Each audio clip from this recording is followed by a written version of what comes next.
Assalamualaikum warahmatullahi wabarakatuh.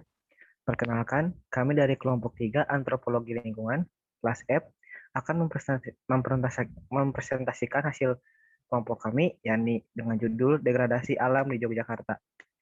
Berikut adalah daftar anggota dari kelompok kami, yakni saya sendiri, Galih Novel Miftahudin, selaku moderator, dengan NIM 215139193. Selanjutnya, dengan saya Esti Hairina Indah Ma'rufi dengan NIM 205132008. Saya Farah Himatul Ulya dengan NIM 205131176. Saya Fatia Salsabila Azalfa dengan NIM 21513146. Saya Hanafadia Dwiningrum dengan NIM 2151318. Saya Feriska Amanda Damayanti dengan NIM 2151356. untuk mempersingkat waktu, mari kita langsung saja ke poin yang pertama. Pada pembicara yang bersangkutan, saya persilahkan. Baik, about degradasi. Degradasi lingkungan merupakan kerusakan terhadap lingkungan melalui penipisan sumber daya seperti udara, air, dan tanah. Juga kerusakan ekosistem, habitat, dan kepunahan kehidupan liar, serta adanya polusi. Hal ini didefinisikan bahwa degradasi lingkungan merupakan suatu kondisi lingkungan yang secara alami mengarah pada kerusakan keanekaragaman hayati serta membahayakan kesehatan lingkungan.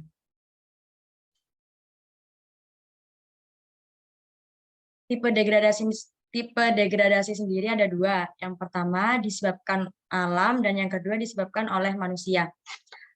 Di daerah Yogyakarta, degradasi yang disebabkan oleh alam, contohnya yaitu erupsi Gunung Merapi, dan yang kedua degradasi alam disebabkan oleh manusia, contohnya pembangunan infrastruktur, yaitu Bandara Yogyakarta International Airport. Yang pertama, meletusnya Gunung Merapi. Gunung Merapi merupakan gunung api strato paling aktif di dunia. Erupsinya memberikan risiko dan dampak kebencanaan dan dapat menyebabkan degradasi lingkungan. Degradasi Gunung Merapi sebabnya yaitu kerusakan sumber air, juga saluran air disebabkan oleh erupsi berupa hilang atau pindahnya mata air, pendangkalan sungai oleh material Merapi. Pendangkalan sungai atau kali dapat mengakibatkan bahaya lahar dingin bagi perkampungan di sepanjang bantaran hulu sungai di daerah Sleman menjadi lebih besar. Kerusakan hutan akibat erupsi Merapi dapat menyebabkan turunnya fungsi daerah tangkapan air yang akan menyebabkan masalah pada keberlangsungan mata air. Selanjutnya akibatnya yaitu hilangnya daerah tangkapan air, rusaknya hutan, bahkan tertutupnya sumber air, serta hilangnya saluran-saluran air. Kehilangan sumber mata air oleh tutupan material vulkanik dapat mengakibatkan berubahnya pola pengairan. Untuk latar belakang kerusakan alam akibat letusan Gunung Merapi sendiri dijelaskan dikutip pada liputan6.com Jakarta, dijelaskan bahwa Gunung Merapi mengalami erupsi pada hari Jumat tanggal 5 November tahun 2010. Erupsi tersebut menyebabkan hujan kerikil dan abu vulkanik, awan panas, dan banjir lahar dingin, dan pada 4 November, lahar dingin atau material Gunung Merapi terbawa hujan menjadi ancaman dan sungai berhulu di daerah Merapi rata dengan perkampungan akibat diterjang banjir lahar dingin. Desa tempat Mbah Marijan atau daerahnya Luluh Lantak. Seluruh bangunan penduduk hancur, hewan ternak mati, tanaman hangus, udara terasa panas, debu di jalan menumpuk tebal. Gunung Merapi sendiri pada peta terletak pada Provinsi Daerah Istimewa Yogyakarta, Kabupaten Sleman, Kecamatan Pakem. Lalu ada dampak erupsi Gunung Merapi. Yang pertama, berdasarkan data Pusdalops BNPB per tanggal 27 November 2010, bencana erupsi Gunung Merapi ini telah mengakibatkan 277 jiwa meninggal di wilayah daerah istimewa Yogyakarta. Kemudian dampak dari terisinya sungai oleh material Merapi dapat menyebabkan terjadinya banjir lahar dingin, sehingga dapat mengancam lahan pertanian atau perumahan di sepanjang kawasan bantaran sungai sekitar Gunung Merapi. Lalu hilangnya daerah tangkapan air, rusaknya hutan oleh tutupan material vulkanik dapat mengakibatkan berubahnya pengairan. Kondisi masyarakat dan budaya lingkungan yang pertama ialah material letusan akibat erupsi dapat menyebabkan banyaknya warga kehilangan lahan pertanian dan juga menurunnya produktivitas dan kualitas pangan. Dan yang kedua, Kerusakan akibat erupsi juga dapat menghancurkan cagar budaya asli di sekitar kawasan Gunung Merapi yang telah menjadi bagian dari tradisi warga lokal. Selanjutnya, upaya masyarakat untuk mengatasi degradasi lingkungan. Upaya pengendalian kerusakan sumber air juga saluran air yang telah dilakukan masyarakat dengan cara penghutanan kembali dengan penanaman pohon, terutama pada kawasan Taman Nasional Gunung Merapi, merupakan salah satu upaya untuk mengembalikan fungsi kawasan tangkapan air. Penghutanan kembali dilakukan dengan penanaman pohon yang memiliki adaptasi tinggi terhadap lahan pasir seperti pinus, akasia, dan eukaliptus. Budaya masyarakat dan solusi dalam mengatasi degradasi lingkungan. Nilai kearifan dan budaya yang dipegang erat masyarakat Merapi sangat dipengaruhi oleh budaya Jawa. Mereka meyakini gunung, sungai, dan pohon bukanlah benda mati, sehingga manusia wajib menjaga kelestariannya. Sejalan dengan prinsip Hamemayu Hayuning Bawono, Ambrastadur Hangkara dalam pelestarian alam diaplikasikan dalam beberapa tradisi budaya yang memiliki arti manusia hidup di dunia harus mengusahakan keselamatan, kebahagiaan, dan kesejahteraan, serta memberantas sifat angkara murka, serakah, dan tamak. Wujud nyata kearifan lokal masyarakat sekitar kawasan Merapi yang terkenal adalah upacara labuhan, yang merupakan praktek penjagaan kelestarian alam melalui upacara adat. Selain itu, mayoritas desa sekitar juga memiliki budaya merti desa atau merti bumi, yaitu ungkapan syukur kepada Tuhan Yang Maha Esa atas nikmat rezeki berupa alam Merapi yang memberikan kehidupan. Dalam merti bumi di desa Tunggularum, Kecamatan Turi Sleman, dilakukan kegiatan penanaman yang dapat menjadi solusi untuk mengatasi permasalahan degradasi lingkungan yang terjadi. Langkah awal yang dilakukan dalam perbaikan produktivitas lahan pasca erupsi adalah menata lahan secara partisipatif dengan mengaplikasikan rakitan teknologi konservasi mekanik dan vegetatif untuk mengendalikan erosi dan aliran air permukaan, penggunaan pupuk kandang, dan penanaman tanaman semusim untuk memenuhi kebutuhan jangka pendek petani. Tahapan aplikasi teknologi pemulihan produktivitas lahan pasca erupsi Gunung Merapi adalah sebagai berikut. Yang pertama, pembuatan dan perbaikan teras bulut searah kontur dengan jarak antar guludan didasarkan kepada kemiringan lahan atau land slope, vertikal interval, dan horizontal interval. Yang kedua, tanaman rumput atau panikum maksimum, petani menyebutnya rumput pari. Setaria splendida atau Setaria dan pennisetum purpurum atau rumput raja, ditanam pada guludan dan tampingan teras sebagai penstabil teras dan sumber pakan ternak. Baik, yang kedua adalah pembangunan Bandara Yogyakarta International Airport. Pembangunan bandara baru di Kulon Progo dilakukan sebagai pengembangan Bandara Adi Sucipto Yogyakarta yang sudah dinilai over capacity. Bandara bertaraf internasional ini dirancang dengan nuansa budaya Yogyakarta. Bandara Yogyakarta International Airport memiliki luas 587,3 hektar, dibangun dengan kapasitas ultimate 24 juta penumpang, dimensi panjang runway 3.600 meter, dengan terminal seluas 235.000 meter persegi. Yogyakarta International Airport akan memiliki stasiun kereta api tepatnya di lantai 2 terminal keberangkatan dengan luas stasiun 11.737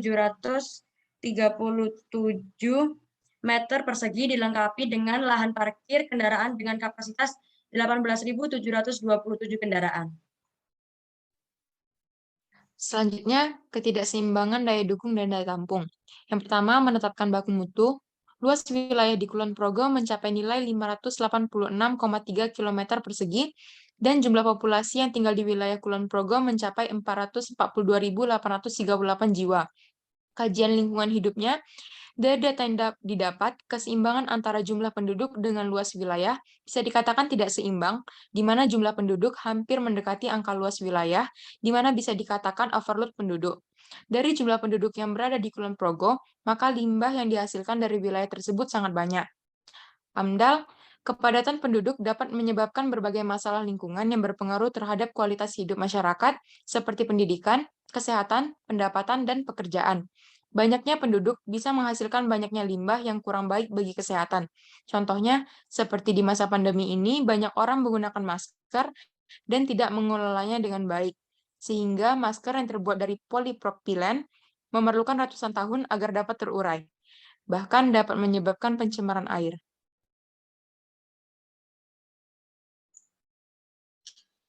Baik, untuk latar belakang sendiri, dikutip dari Kulon Progo iNews, dalam proses pemadatan lokasi runway menggunakan alat berat magnetik, di mana besi yang dijatuhkan dari atas menjadikan getaran dan rumah warga terkena debu yang mengganggu pernapasan penghuni rumah. Jalan raya melengseng sampai Dendels rusak karena banyak kendaraan besar yang dialihkan dari jalur tersebut. Yogyakarta International Airport sendiri dalam peta terletak pada Provinsi Daerah Istimewa Yogyakarta, Kabupaten Kulon Progo, Kecamatan Temon. Detail terkait kasus kerusakan. Yang pertama, pembangunan bandara seluas 637 hektar berdiri di atas tanah milik 419 KK, menyingkirkan sekitar 11.000 orang, meliputi 7 desa terdampak, yakni Desa Sindutan, Desa Jangkaran, Kebon Rejo, Gelagah, dan Temon yang meliputi Temon Wetan dan Temon Kulon. Lokasi pembangunan bandara merupakan lahan pertanian, sehingga berkurangnya pemenuhan kebutuhan pangan karena pengalihan fungsi lahan. Yang terakhir, lokasi pembangunan juga merupakan tempat tinggal beberapa keluarga. Sekitar 33 rumah yang ditinggali oleh 36 keluarga dirobohkan.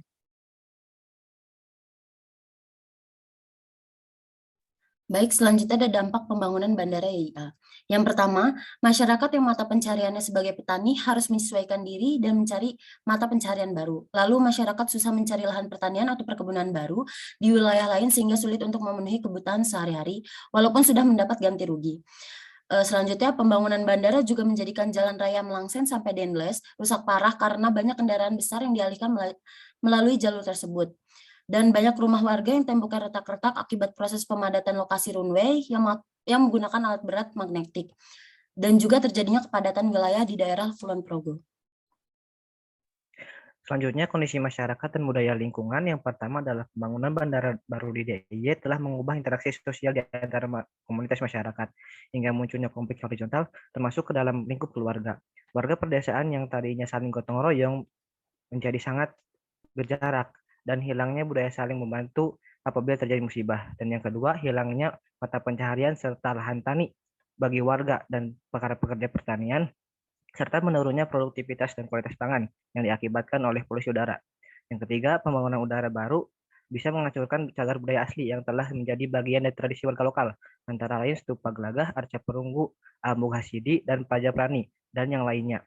Serta makam Mbah Derajat yang bahkan dilindungi oleh Peraturan Gubernur DIY Nomor 62 Tahun 2013 tentang pelestarian cagar budaya. Selanjutnya, upaya pengendalian yang dilaksanakan oleh pemerintah pusat, pemerintah daerah, dan penanggung jawab usaha serta masyarakat setempat diantaranya yaitu meningkatkan kesadaran dan kepedulian pelaku usaha dan masyarakat dalam upaya pengendalian dampak-dampak dalam menjalankan usaha dan atau kegiatannya, adanya penegakan hukum terhadap pelanggaran peraturan perundang-undangan perizinan lingkungan, serta menyediakan ketersediaan informasi dan data lingkungan hidup sebagai instrumen dalam pengambilan kebijakan penyesuaian terhadap dinamika budaya masyarakat dan solusi dalam mengatasi degradasi lingkungan. Sebagaimana orang Jawa pada umumnya, warga Tritis daerah kawasan pembangunan bandara YIA juga masih memegang erat adat istiadat sampai sekarang.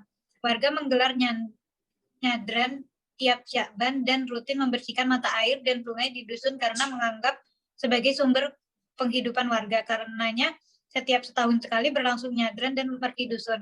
Budaya masyarakat ini dapat menjadi salah satu solusi untuk mengatasi degradasi lingkungan akibat pembangunan bandara YIA. Berikut ini adalah beberapa referensi yang kami gunakan sebagai acuan dalam diskusi kami. Selanjutnya adalah kontribusi anggota kelompok. Yang pertama yaitu Saudari Esti Hoirina di latar belakang kasus dan lokasi. Yang kedua, Farah Himatul Ulia di upaya masyarakat untuk mengatasi permasalahan. Yang ketiga, Fatia Salsabila dalam dampak kerusakan. Dan yang keempat, Galih Novel M, saya sendiri, kondisi masyarakat dan budaya lingkungan setempat. Yang kelima, Hana Fadia di penjelasan detail terkait kasus. Dan yang keenam, Heriska Amanda dalam budaya masyarakat dan solusi dalam mengatasi permasalahan. Mungkin sekian presentasi yang bisa kami sampaikan. Kurang lebihnya mohon maaf. Saya selaku moderator pamit undur diri. Terima kasih. Wabillahi taufiq wal hidayah. Wassalamualaikum warahmatullahi wabarakatuh.